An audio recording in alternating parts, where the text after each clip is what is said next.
Yeah, you had a lot more big moments in the last 15 minutes than there was last Saturday there. Yeah, no, we're yeah. The first half was probably a little bit like bitty, wasn't it? Like we never really got into a huge amount of flow in our game. So we a little bit inaccurate maybe around the set piece on a few occasions. Um, there's just a couple of times the ball goes to ground or little knock-ons in there. So I thought it was a bit scrappy. Nice the fact that we actually got a penalty though on just before half time, which keeps us in the lead or gets us into the lead, which is the flip side obviously the week before where we didn't manage that period particularly well. And yeah, no, I thought the intent was good in the second half, created some good opportunities. Obviously the line break from Sean Crone that leads to Scannell getting sin-binned, is an important moment. And then I think the front row do incredibly well together with the way they interlink. So 1-3 to 2 to score, which is always good. So and then I thought we held our shape pretty well defensively. Munster have one passage of play in our 22 where we managed to shut them out. Scott Farley comes up with a good turnover here in the corner. But after that, then a little bit of gloss on the scoreline at the end. So we're pleased. I thought it was. It was far from a perfect performance, but the lads got the job done. And off the back of the week that we had the week before and the disappointment, we're delighted just to be back here at the RDS because it was always going to be a tough challenge getting up from that final, regardless of the result. You spoke here about Josh and his diligence in getting back, but it's another thing entirely going out and producing a performance like that in your first game back in 3 months. Yeah, no, he's incredible, wasn't he? Considering, as you say, he's got injured in the Six Nations 2 years in a row against France. Once he does his ACL, obviously then the other one he has his surgery on his groin. I thought he was going to be gone for the rest of the season. So to get himself back and in such good shape, it's credit to him. And as I said, in terms of a role model for other players to look to and how you manage yourself, he does an amazing job. So delighted to see him go so well today. The other injury then, sorry, might be Devin Tomer. He was on crutch and strap again. Is he out next week? Or is there a bit early yet, so we'll wait and see. Get him scanned and see how he is. But yeah, he's a little bit ginger on his knee. Just caught it awkwardly, so we'll see how he is. You know Glasgow very well, but they were impressive last night.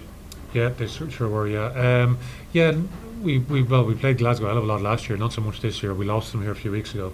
Well coached team. Dave Rennie was someone I admired from afar.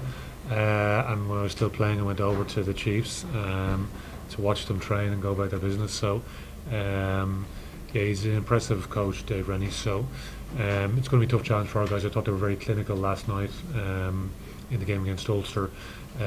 Scored 7 tries. It's no mean feat against Ulster. You've been going very well defensively. So, it's going to be a tough challenge for our guys. Off to Celtic Park. Hopefully, we have a good crowd of Leinster supporters over there. Glasgow rugby players all support Rangers, I've been told. So everybody in Glasgow should be supporting us, the Celtic fans for sure. So hopefully we'll have a good crowd over there. I suppose, what do you expect from the atmosphere over there? Like it's a place that has a lot of history for Irish football fans heading over to cheer on Celtic, but as you mentioned, we're facing a team who are from that city and who have lots of fans who will be there against us as well. Yeah, exactly. Yeah, no, I think it's going to be unbelievable. So, as you say, there's thousands of Irish fans go over to Glasgow to watch Celtic play virtually every weekend. And hopefully we'll have a few of those fans next week because Glasgow rugby is, as I said, is probably more Ranger supporters over there than Celtic ones. Have you seen the first try back from today yet? And I suppose what you make of it like, because it was a fantastic move from left to right, our first try today, and just an unbelievable move.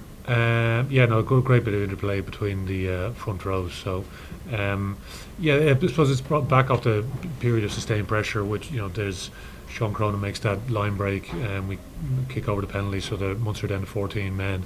I thought we weathered the storm okay when we had 14 men in the first half. James, I thought, was a little bit unlucky.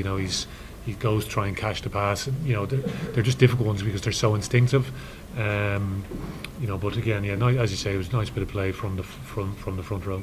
You hear coaches all the time talking about the winning moments in comparison to the losing ones. How would you compare the mood in the dressing room now in comparison to this time last week and with a massive week ahead to build up to the next final?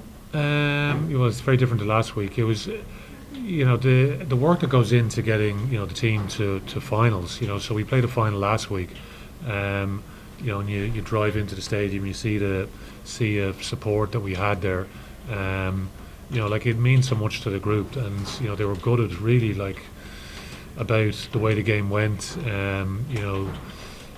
Certain things that were probably in our control that we could do better. So everyone has to take a breath, try and reflect. What can we get better at it? So the group worked incredibly hard this week. So credit to the players, because you can't underestimate the physical and emotional toll of losing a final against a good team. So, but for us, turning around, the fact that we're here in the RDS, why are we here in the RDS? We're here because we've lost a lot of players to get us in the situation where we actually have enough points to finish top of the conference. So all the work that goes in with all the players and the wider squad to get us here, and then the support that we have today is unbelievable as well. So. We just need to move on now quickly. So no point basking in the glory of a semi-final, because we need to start getting ready and preparing. Glasgow have the edge on us already because they have the extra day. So for us, we just need to make sure we recover well now and go about preparing as well as we possibly can. And of all those players who you've used, I mentioned one of those is Ross Byrne. He was fantastic today. You brought on Johnny late in the game. You probably have selection headache now for next week, given how well Ross did today and across the season. Yeah, no, Ross has gone great for us, but and that's to have that level of experience in the group is fantastic. So Ross has grown all the time, just getting better and better. Johnny's World Player of the Year last season, so he's done it on countless occasions. So we're very, very lucky to have those guys in our squad.